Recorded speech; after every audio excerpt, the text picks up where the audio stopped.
আসসালামু আলাইকুম। সম্মানিত দর্শক মণ্ডলী, বাংলাদেশের একজন সাহিত্যিক সৈয়দ শামসুল হক, তার একটি উপন্যাস আছে। উপন্যাসের শিরোনাম হলো খেলারাম খেলে যা। তো বাংলাদেশের রাজনৈতিক বাস্তবতায় নানা সময় এরকম নানা খেলারামের আবির্ভাব ঘটে। যেই খেলারাম তার নিজস্ব একটি উদ্দেশ্য নিয়ে একটি ছক আঁকেন, সেই ছক তিনি মাঠে ডেলিভারি দেন। সেই ডেলিভারি অনুযায়ী কোনো কোনো খেলোয়াড় বুঝে শুনে উদ্দেশ্য প্রণোদিতভাবেই খেলেন এবং কোনো কোনো খেলোয়াড় প্রভোক্ট হন। কোনো কোনো খেলোয়াড় খেলারামের উদ্দেশ্য না বুঝেও তিনি খেলে থাকেন। এমন কিছু বাস্তবতা বাংলাদেশের রাজনীতিতে নানা সময় আমাদের সামনে উপস্থিত হয়। বর্তমান বাস্তবতায় এই খেলারাম খেলে যা, এই খেলারামের খেলাটা অনেকেই খেলছেন বলে মনে করার বা সন্দেহ করার অনেকগুলো কারণ আছে। আমরা প্রায় সকলেই জানি যে গত পরশুদিন বাংলাদেশের বহু প্রত্যাশিত ত্রয়োদশ জাতীয় সংসদ নির্বাচনের রোডম্যাপ ঘোষণা করেছে ইসি। এই রোডম্যাপ ঘোষণায় তারা 24টি কর্মপরিকল্পনাকে অগ্রাধিকার দিয়েছে, সেগুলো আমরা জানি। এই রোডম্যাপ ঘোষণা করার পরে রাজনৈতিক দলগুলো রোডম্যাপ ঘোষণার আগেই যেভাবে ক্রিয়া প্রতিক্রিয়া করছিলেন, তারা সেভাবেই রিয়্যাক্ট করেছেন। এর মধ্যে ইতিবাচক রিয়্যাক্ট করেছেন বিএনপি এবং তার সমমনা রাজনৈতিক দলগুলো। বিএনপির মহাসচিব, বিএনপির ঐক্যমত্য কমিশনে যিনি পারফর্ম করেন তিনি, মির্জা ফখরুল ইসলাম আলমগীর এবং জনাব সালাউদ্দিন আহমেদ, তারা বিএনপির পক্ষ থেকে এই রোডম্যাপকে স্বাগত জানিয়েছেন। তারা নির্বাচনের জন্য প্রস্তুত, এমনটিই বলছেন। দ্বিতীয় প্রধান রাজনৈতিক দল হিসেবে বিবেচনা করা যায় জামাত ইসলামীকে। তাদের মহাসচিব মৌলিক সংস্কার ছাড়া নির্বাচন হলে দেশের জনগণ সেই নির্বাচন মেনে নেবে না, সুতরাং নির্বাচনের আগে প্রয়োজনীয় সংস্কার করতে হবে, ছাত্র জনতার আত্মত্যাগের বিনিময়ে অর্জিত নতুন বাংলাদেশ বিনির্মাণ করতে হবে। এবং তিনি আরেকটি বক্তব্যে এই রোডম্যাপকে বিভ্রান্তিমূলক বলেছেন। একই সঙ্গে জামাতের ডাক্তার তাহের, তিনি কুমিল্লায় একটি সভায় গতকাল বলেছেন যে বিচার এবং সংস্কার, জুলাই সনদের প্রত্যক্ষ বাস্তবায়ন, এগুলো ছাড়া রোডম্যাপ ঘোষণা এটি প্রধান উপদেষ্টার এক ধরনের ওয়াদাভঙ্গ এবং এই ধরনের কার্যক্রম তারা প্রতিহত করবেন। তারা এই বিষয়গুলো, এই শর্তগুলো পূরণ না হলে নির্বাচন প্রতিহত করবেন, এমনটিও অ্যাগ্রেসিভ কথা তিনি বলেছেন। সবচেয়ে আশ্চর্যের বিষয়, মিয়া গোলাম পরোয়ার জামাতের সেক্রেটারি এবং ডক্টর মোহাম্মদ তাহের, যিনি সিনিয়র নায়েবে আমির, তাদের আমির অসুস্থ বিধায় ডক্টর তাহেরই এখন প্রধান নেতা হিসাবে পারফর্ম করছেন।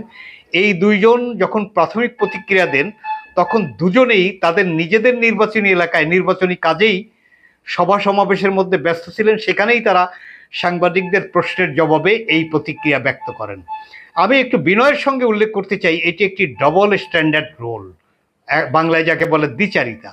একদিকে নিজেরা যেখানে প্রার্থী সেখানে নির্বাচনী কার্যক্রম করছেন, আবার আপনাদের যে দাবি, পিআর পদ্ধতি বা অন্যান্য দাবি, সেগুলো না হলে আপনারা নির্বাচন করতে দেবেন না, নির্বাচন হবে না, জনগণ মানবে না।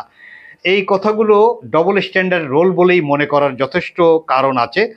এছাড়া আরেকটি রাজনৈতিক দল এনসিপি, তারা বলেছে জুলাই সনদের আগে নির্বাচনী রোডম্যাপ ঘোষণা সরকারের প্রতিশ্রুতি ভঙ্গের শামিল।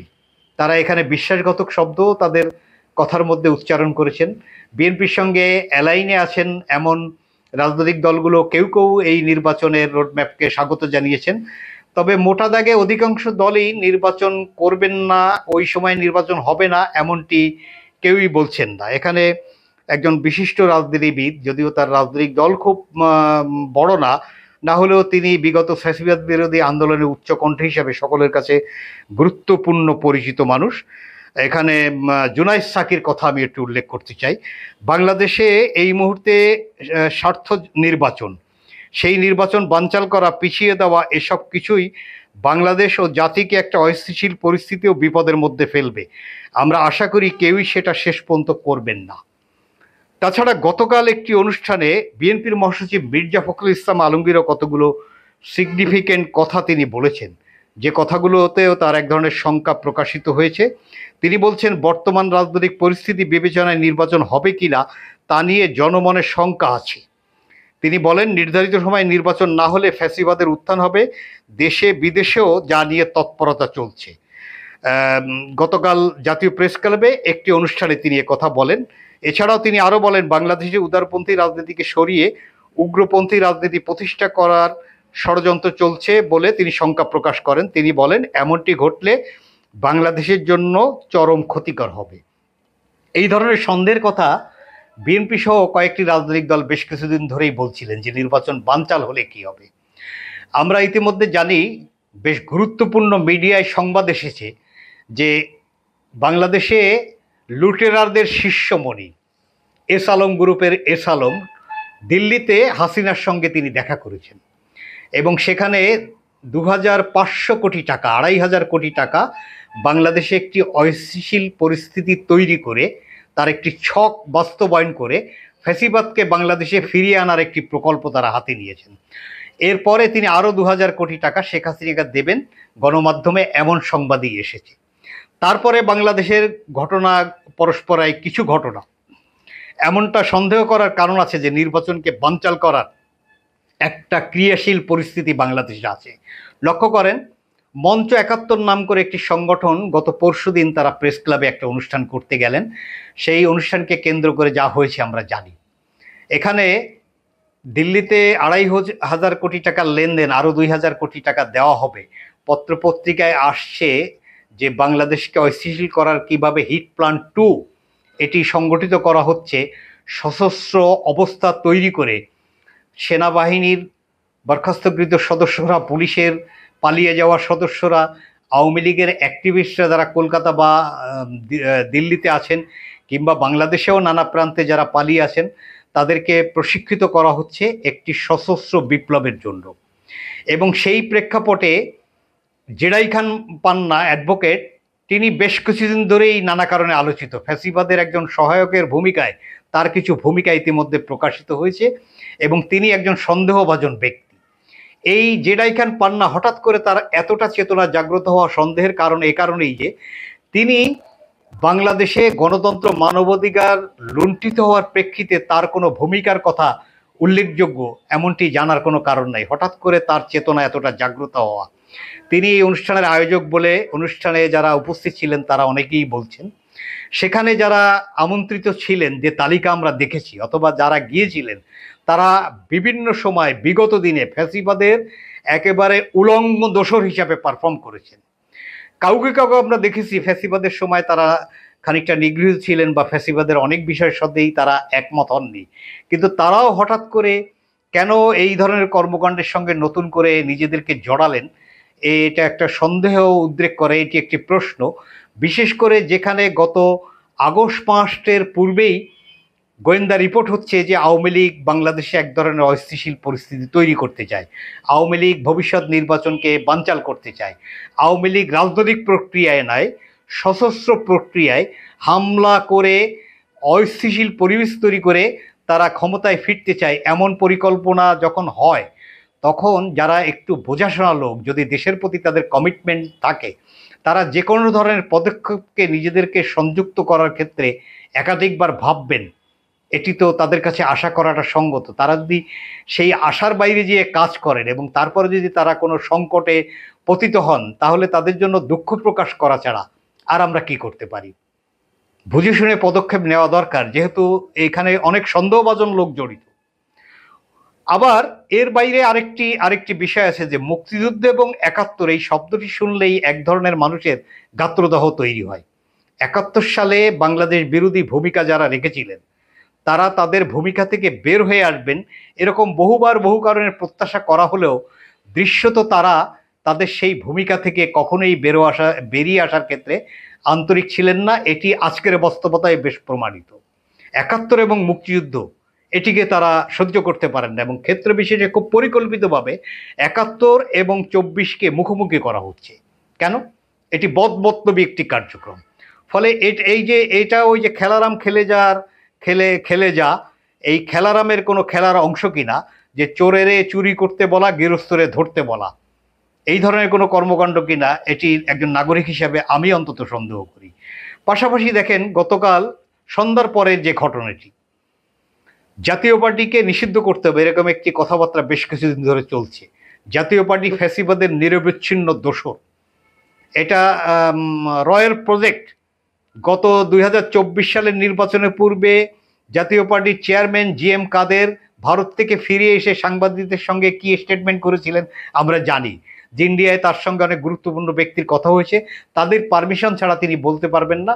অর্থাৎ তাকে বলে দেওয়া হয়েছে নির্বাচনে অংশগ্রহণ করো, এবং তিনি এসে নির্বাচনে অংশগ্রহণ করেছেন। এই দালাল এবং নিকৃষ্ট মানের দালাল তিনি নয়, তার থেকে বিচ্ছিন্ন হয়ে যারা আর একটা জাতীয় পার্টি করেছেন তারাও এই নিকৃষ্ট দালালের মধ্যে অন্তর্ভুক্ত হবেন। তাদের রাজনীতি নিয়ে একটা উষ্মা আছে, কিন্তু হঠাৎ করে গণ অধিকার পরিষদের কর্মসূচি, সেখানে জাতীয় পার্টির অফিসকে কেন্দ্র করে একটা অস্থির পরিবেশ, এবং সর্বশেষ আইন শৃঙ্খলা পরিস্থিতি নিয়ন্ত্রণের নামে আইন শৃঙ্খলা রক্ষায় নিয়োজিত পুলিশ এবং সেনাবাহিনী তাদের বলপ্রয়োগের মাত্রাটা নিশ্চয়ই মাত্রা ছাড়িয়েছে, এটা বলাটাই সঙ্গত। একজন খুবই পরিচিত রাজনীতিবিদ নূরকে যেভাবে মারা হয়েছে, তার জীবন এখন আশঙ্কার মুখে। এটি কোনো কারণেই বাংলাদেশের নাগরিকরা স্বাভাবিকভাবে ভালো কাজ হয়েছে, উপযুক্ত কাজ হয়েছে, এটি বিবেচনা করার কোনো কারণ নেই এখানে। এটা যদি মব হয়ে থাকে, জাতীয় পার্টি এখন একটি নিবন্ধিত রাজনৈতিক দল, সেই বিবেচনায় যদি তারপরে হামলাটা নিয়ন্ত্রণের প্রশ্ন আসে, তাহলে অন্য কায়দাও ছিল। এতটা রূঢ় হওয়া, এতটা বল প্রয়োগ করা, এতটা ব্রুট হওয়া, এটি কোনো কারণেই সঠিক নয়। বিশেষ করে এখানে সেনাবাহিনী ভূমিকা বিতর্কের মধ্যে নিয়ে যাওয়া, আইএসপিআরের যে আমরা স্টেটমেন্ট দেখলাম, এগুলো জনগণের কাছে বিশ্বাসযোগ্য হয়নি। সেখানে লাল গেঞ্জি পরিহিত পুলিশের নামে একজন যুবককে যে ভূমিকা আমরা দেখেছি, নূরকে তিনি যেভাবে পেটাচ্ছেন, এই যুবকটি পুলিশ নয় এমন একটি সন্দেহ করার কারণ আছে, এবং মিডিয়ায় সেটি আসছে। এটি কে, তার উদ্দেশ্য কি, এগুলো বিবেচনায় নেওয়ার যথেষ্ট কারণ আছে। সব মিলিয়ে এই যে বাংলাদেশকে যে অস্থিতিশীল করার প্রেসক্রিপশন, এই যে নির্বাচনকে ভণ্ডুল করা, বানচাল করার যে শঙ্কার কথা বারবার সামনে আসছে, এটি এই সমস্ত ঘটনা পরস্পরায় আরও বেশি আলোচিত হয় বলেই মনে করার কারণ আছে।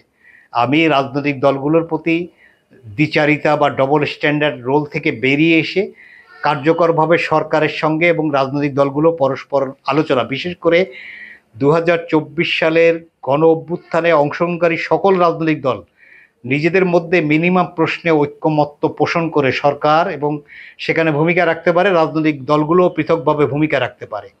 তারা ইতিবাচক ভূমিকার মধ্যে যাবেন, নির্বাচনটি সঠিক সময়ে হবে, নির্বাচন নিয়ে নতুন প্রস্তাবনার সামনে এনে নির্বাচনকে একটা অনিশ্চিত পরিস্থিতির দিকে ঠেলে দেওয়া, ফ্যাসিবাদের উত্থানের পথকে যে অবারিত করবে।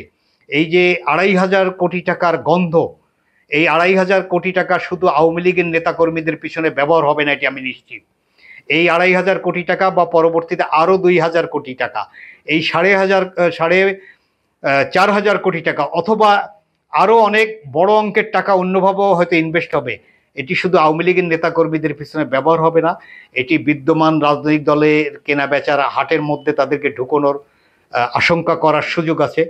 বাংলাদেশের মিডিয়া, বাংলাদেশের কথিত সুশীল সমাজ, বাংলাদেশের যারা এই যে ইউটিউবার হিসাবে যারা অনেক বেশি পারফর্ম করেন, যাদের জনগণের পরে প্রভাব আছে, বাংলাদেশের প্রশাসনে ঘাপটি মেরে থাকা ফ্যাসিবাদের দোসর, এমনকি ক্রয় বিক্রয়ের হাটে আমাদের তো অনেকেরই বিক্রি হওয়ার প্রবণতা দেশ স্বাধীনের পর থেকে নানা সময়ই আছে।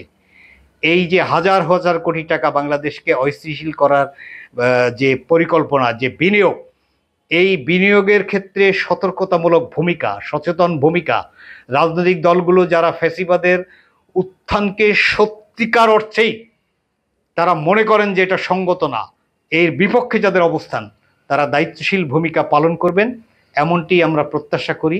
বাংলাদেশকে আর আমরা রক্তাক্ত দেখতে চাই না। ধন্যবাদ।